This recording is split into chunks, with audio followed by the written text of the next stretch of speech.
Welcome to Believe in Commanders. Scott Jackson, Anthony Armstrong, and our pleasure to bring in from Overreaction Buffalo, former NFL offensive lineman with the Buffalo Bills, Jerry Ostroski. Good enough to join us this week. Of course, be sure to like and comment below on the podcast and follow us. And Jerry, first of all, thanks for joining us. How you doing? Doing great, man. I appreciate it. Thanks for having me on, guys. Excellent. Good times in Buffalo. You got the MVP.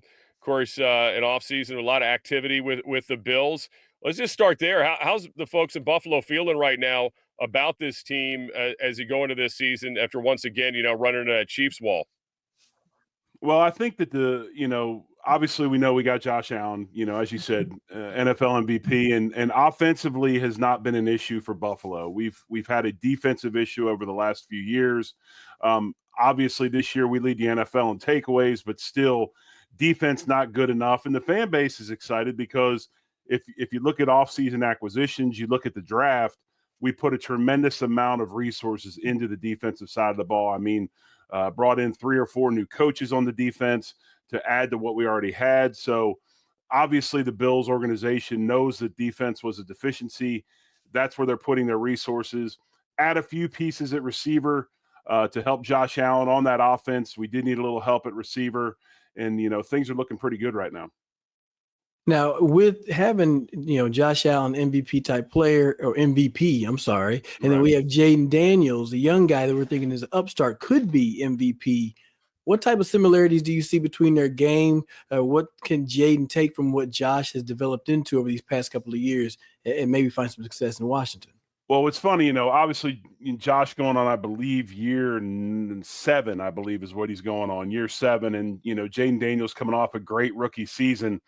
And, they're similar in a lot of ways, but they're also a little bit different. I'll give Daniels props on one thing. I think Jayden Daniels is probably a better pure passer than Josh Allen. Josh is he's not very on time. He likes to see things and then use that arm strength to drive the ball. But when you start talking about physicality, there is no quarterback in the league as big as he is that can do the things he can do athletically and then also throw the ball the way he can. So I think the biggest thing that I would take out of this, if I was Jayden Daniels, I was studying Josh Allen. A lot of the early parts of Josh Allen's career, in Buffalo, we always make a joke about how many times does Josh need to put the cape on. Mm-hmm. And, it was a lot of hero ball. It was a lot of Superman. Hey, no matter what happens, Josh is going to get us out of this because, hell, he got us out of the 17-year drought. He can pretty much walk on water is how Bills Mafia looks at Josh Allen. So if I was Jayden Daniels, I would really make sure that I paid attention to what is my offensive coordinator, what is my offensive staff trying to do, stay within the offense, and understand he has the ability to bail them out and make the big play, but he doesn't always have to do that. And Josh early in his career got in trouble because he would force the ball, he would turn the ball over because he always felt like I can make these plays, and sometimes it doesn't call for that. Sometimes you throw the ball away, and the best play you can do is punt. And I watching some Commanders film to get prepared for the show. Saw a little bit out of Daniels this past season. Maybe took too many sacks, tried to do some different things, didn't throw the ball away enough. But he'll learn that as he goes along, and that's something that Josh learned. And this season really bought into the offensive structure of the Bills. And the Bills had the historically their best offensive production season ever in franchise history because Josh bought into what they were trying to do and got away from, instead of 20 plays of hero ball, 5 to 7 that were appropriate, and you get an MVP season. Yeah. Okay. You mentioned, the offense was so good this year. Of course, a big part of that was James Cook. I know that he skipped some of the, the voluntary portion of the OTAs, but was in there for mandatory. Obviously, the Commanders were going through this right now with Terry McLaurin as well. Do you think the Cook deal gets done? It's tough. It's a running back position, right? I mean, it's always there's different philosophies. Hopefully, Saquon Barkley's season and obviously right. Derrick Henry's and also, what we saw, from Josh Jacobs maybe helps the running back market in the big picture. But, how do the Bills handle this? They kind of play it like, hey, man, you're running back, you're a dime a dozen, or do they think that this is a special player that you need to keep here? Well, first and foremost, James Cook, unfortunately, has zero negotiation power. He has nothing. He's under contract. Yep. He talks about wanting to make more money, and it's kind of counterproductive if you want to make more money to sit out and get fined every day, right? I mean, that's why he was at minicamp. He flat out said in his interview, I'd like my money, and to be away from mandatory minicamp is going to cost him $100,000. So sure, he's going to be there. The issue with James Cook is this. When they drafted him in the second round out of Florida State, they drafted him to be a pass-catching kind of a running back, a third down specialist. He gets to Buffalo, and in a few years, all of a sudden turns into this absolutely tremendous zone running back, which is actually the skill set that is the thing he does the best. And now, because of maybe some big drops in third down, he's not a good pass protector. The thing they drafted him for, he's not actually on the field. He's a two-down back, and they bring Ty Johnson in a lot in those situations. So when you start talking about $15 million or more dollars a year, and you want to be paid like Derrick Henry, you want to be paid like Saquon and those guys, to make that kind of money, you can't play 50% of the snaps.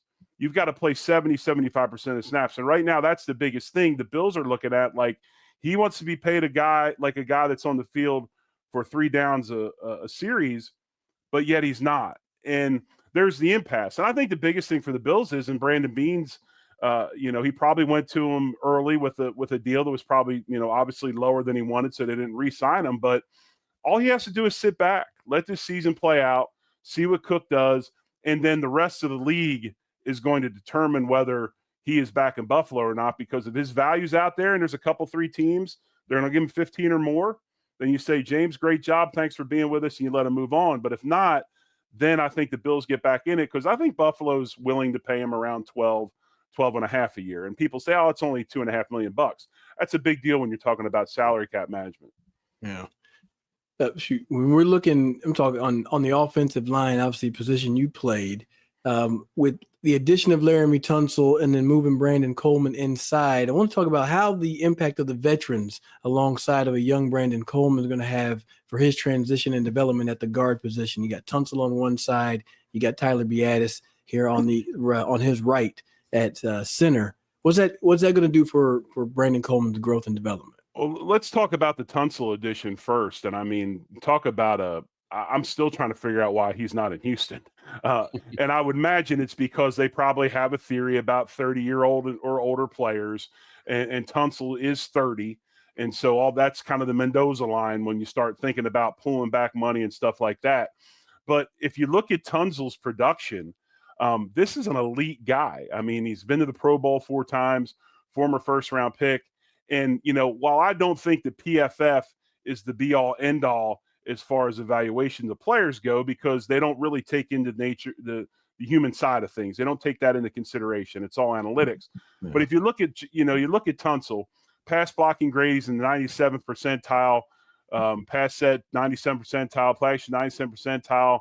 I mean, the only thing that he maybe, if you want to talk about deficiency, would be his run blocking. But this past season, he had a grade of 74, which was actually his best grade as a run blocker in quite some time. So he brings tremendous value to the Redskins. And when you watch him on film, they definitely had to get better at tackle. They draft the kid in the first round out of Oregon. They bring Tunsil in, and man, I mean, all of a sudden you can bump Coleman inside. I like Coleman. I think he's a big physical kid. He's still learning. Yeah. A lot of these college offensive linemen nowadays with NIL and the way things going on, they don't develop like they used to develop. And when I watch him on film, he's got physical ability. He just seems confused a little bit as far as the techniques go and those types of things. So that's where the O-line coach is going to have to bring him along technique-wise. But when you put him in between 2 guys, and I love the center. And if you could, what's his name again? Tyler Biadaz. Sometimes we just say Tyler Biadaz. Yeah, Biadaz. So I'll thanks for pronouncing, because I'm looking at it going, I have no clue. But I love Biadaz. Biadaz is a stout dude. He plays with a little bit of an edge. Obviously, he's a leader up front. Everybody wants to build around a left tackle. I think if you don't have a center, you don't got nothing. And I think Biadaz is a guy that can do good things for you. And I think he'll only get better because he's young. So I think you put Brandon Coleman inside. I think he fits as a guard. He's a big-bodied guy. He's athletic. He'll be able to pull and trap and those things. But, what better to learn from? You got a young guy, and, Biadaz is actually a little bit young too. I mean, I think he came into the league in 2020 out of Wisconsin. So he's learning still too, but Tunsil brings a very calming sense, and that's where you're going to see this. I mean, you can only coach guys up so much, but when you're out there playing, it's different. And Tunsil's seen it all, so he's going to be able to calm this group down, especially Coleman. I expect him to have a pretty good year inside because he really translates there. They play him a tackle out of necessity, but he really translates as a guard. Nice. Believe in Commanders, part of the Believe podcast network. And, of course, Jerry Ostroski, part of the Overreaction Buffalo Sports Network, also part of Believe. So give us a follow, hit the like button, give us a comment as well as you join us here. Got a good year, obviously, out of Buffalo, and you're going to be the favorite again, one of the top teams in the AFC, Jerry. Do you look at anybody in this AFC East as a threat next year to the Bills? Because clearly – New England's been down. The Dolphins had the big setback year last year. The Jets have been the Jets. Is there anybody that it looks like they're on the verge of making a jump in this division to compete with Buffalo? Yeah, I think the sexy answer is New England, right? I mean, Drake May's probably the closest thing we have to Josh Allen in the league. I mean, if you watch Drake May play, he's very similar to what Josh does. You bring Mike Vrabel in, a guy that understands that culture in New England, former player. I played against Vrabel a ton, twice a year for quite some time. Tough guy, good player. I like Vrabel a lot. My only question mark with him, because I thought they knocked the draft out of the park. I mean, the draft was wonderful. It was a beautiful draft by New England. Every pick made sense. Every pick has a chance to actually contribute to this football team too. There's really no wasted picks. So I like what they did draft-wise, especially taking the big O lineman Campbell early to help give Mason protection. But, the one question mark I have is Vrabel. I don't think I think Vrabel's a tremendous coach. What I want to see out of Vrabel is he a longevity guy? Can he stay in New England 15, 20 years and, be that dude that brings championships? Or is he kind of that dude? And if you guys, football, you've been around football a long time. There's always that reclamation coach, the guy that can come in, change the culture of the program, get them going. And then after like 4 or 5 years, they're like, damn, coach, I've heard this story a million times. The message is getting old. And then all of a sudden you got to bring somebody else in to finish it. So that's really the only question mark to me. Robert Kraft and that organization they're committed to Vrabel. They'll give him the resources he needs. They'll get the players they need. But that's really the only question mark. So I think, New England obviously is kind of the sexy pick. And then, the Jets have, if Aaron Glenn can change the culture, and that's probably the number one thing he has to do, because really, if the quarterback plays a little bit better, they've got weapons at receiver. They got to get the O-line better. But defensively, that's a championship-level defense talent-wise. And we all know, Glenn, what he did with the defense in Detroit. If he can change the culture, and it's not just in the locker room, it's in the administration building as well, because Woody Johnson's a loon. And, with his family and what they do, if he can change the culture of that building, and Woody goes on trips over to Europe to watch his soccer team play and stays out of the his hair, they got a chance to spoil some teams. I think they've got a lot of talent, but obviously O-line, quarterback, and just culture changes was going to be needed. And in Miami, I think they're all over the place. I mean, their players are talking about stuff this offseason of, we thought we were going to buy in last year, but we only dipped our toe in the water. Now we're committed. And I'm like, man, that doesn't do it. So I don't see great things out of Miami either, especially if Tua can't stay on the field. Yeah, you definitely have to have your quarterback on the field. You talk about that reclamation coach. I always tell people, I'm like, hey, like a Bill Parcells, that crew, like when they come in, they have to get everybody in line. Those young teams that are kind of wild, they get them in line, and then they got to pass it on eventually. They kind of let the veterans take over, and that's when that players coach comes in. I do want to go back to O-line talk. Sam Cosmi, big injury at the end of last year. And you yourself, you had an injury and you won the Ed Block Courage Award, so that's facing adversity and coming back.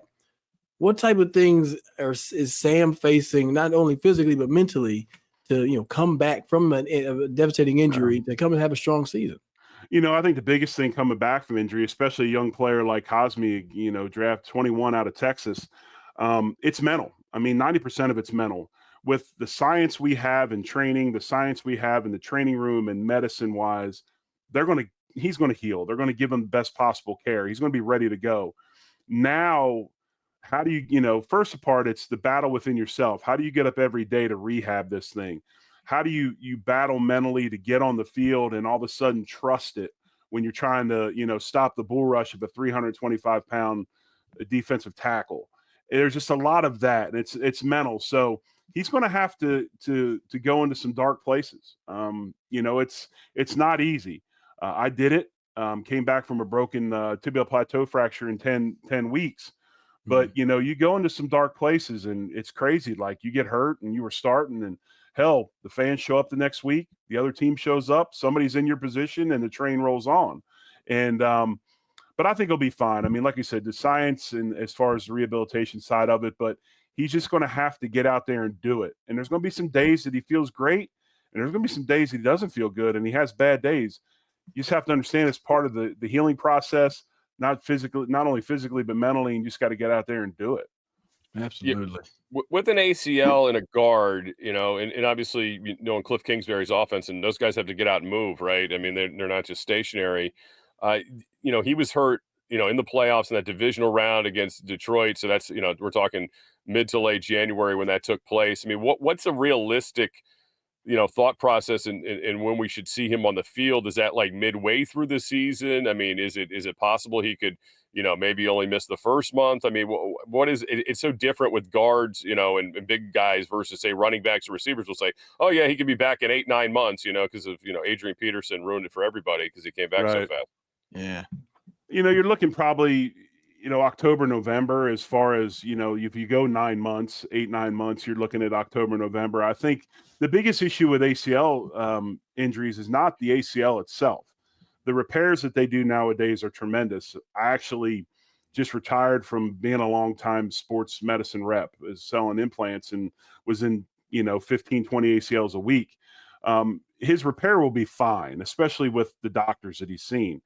The thing that you have to get through is, firing the rest of those muscles up again, your quad strength, your glute strength, and just how quickly can I get back under a bar to get those things going. And, the other thing you lose is a little bit of what they call proprioception, that balance and things. Those little muscles have to learn to fire again because they've been shut off for so long. So that's where this rehab comes in, and the science of an ACL rehab nowadays is amazing. And I'm sure they're doing all of it. And, but yeah, a guard can come back probably a little bit sooner as far as, you notice it in a wide receiver or a DB if they're dragging that leg or whatever. Yeah. An offensive lineman can get by with as long as his strength's up. So I'm not too concerned about that. It's just, when do they feel strength-wise, especially, they don't ever let a player come back unless his one leg that's been repaired is a certain percentage closer to the strength of the other leg. They will never let you get back out there if there's a big imbalance. So when does he get that balance back? And when he does come back, I like Cosmi. I think he's a good player. I watched him on film. He's got a little bit of something to him as well. Like he got a little chip. He got a little chippiness to him. Nasty. But let me say this. You made a comment about, do we got the next Hogs in Washington? I grew up 40 minutes northwest of Philadelphia. So I am very well versed in the Washington Redskins and the Hogs. All right. While this group is talented, they got a long way to go to be that group. That was an elite. That's like an elite group now. That's like, you gotta watch how you say that. Yes, you gotta have something to strive for. Yeah, they got a long strive going on. And not because they're not talented. It's just that was a special group. And man, I don't know how many times I watched the counter being run over and over and over again in Veterans Stadium, and the Eagles had no response for it. And the depth too, man. They just had so much depth. Like, somebody go down, it was like they had guys that could plug and play. It was incredible. Yeah, obviously before salary cap, when you could stockpile vets. Yeah, they had a lot of money sitting on the injury reserve on that Super Bowl team. Some of the guys that were stashing was incredible. We're here with Jerry Ostroski, who is part of the Overreaction Buffalo Network on Believe podcast. Of course, we're part of the Believe Network here on Believe in Commanders. Give us a like, give us a comment, give us a follow, and all that good stuff. As well. As you look at it, you mentioned the Philadelphia side of you. You grew up around it. I'm sure you keep very close tabs on them. They were an excellent team last year, a deep team. It doesn't really look like they've gone backwards at all this offseason, although they've taken some hits, but it looks like they were the hits they wanted to take, and they've also taken care of the people they want to take care of. What is your expectation with the Eagles, and are we maybe downplaying the loss of Kellen Moore a little bit too much as the offensive coordinator? Do you think they have a good succession plan this time around for replacing their OC? we'll see. I think that's probably the biggest question mark because, I live in Tulsa, Oklahoma now. I've been here since 1988. This is where I went to college, and this is where I retired with my family. And I've seen Jalen Hurts play a lot of football at OU. And if you were going to tell me that Jalen Hurts is going to win a Super Bowl, I'd have told you were out of your damn mind. And yet here we are. Yeah. Jalen Hurts is a Super Bowl champion quarterback. And why did that happen? Well, I think it's because Howie Roseman in that front office did such an awesome job of saying, you know what? We know what his deficiencies are, and we're going to build up areas to cover up those deficiencies. And the number one thing, obviously, they did besides build an amazing offensive line is get Saquon Barkley. And, that took a ton of pressure off of him. Obviously, their wide receivers are very, very good. Dallas Goedert's a very good tight end. But I do think, looking at Jalen and what he does well, what he doesn't do well, how he's done a wonderful job of complementing his weaknesses. But honestly, let's get down to brass tacks. That franchise won a Super Bowl because Vic Fangio and, Barkley and all that, but that defense was absolutely lights out. And down the stretch, down the stretch, it was just an absolute hammer every week. I mean, that defense was a wagon. And, I think that as long as they continue on that line of defense and Howie's obviously the secret to salary cap management nowadays seems to be pay your guys a year earlier than you should and go about your, business that way. And he's got the formula. So I'd expect him to be right up there again. Now, that being said, it's, the Redskins, I think, are the team to beat other than the Eagles in that division. I see a lot of Cowboys living down here in Oklahoma, still not quite sure they know what the hell's going on, which is fine with me. I hope they're horrible every year. I'll actually cheer for the Redskins. I'm not cheering for the Giants, and I'm not cheering for the Cowboys. Damn sure not cheering for the Cowboys. But no, I like the Redskins. I think the Redskins are right there, but they're going to have to figure out a way to handle that defense. Who is one of the most difficult defensive linemen you went against in your playing day that you think about? You're like, oh gosh, this sucker here gave me nightmares. Well, they're all difficult. And one of my kind of claim to fame when I played was I started at 4 offensive line positions throughout my career in Buffalo, both guards, center, and right tackle for 2 to 3 years at a pop. Yeah. So I've got, it depends on the position.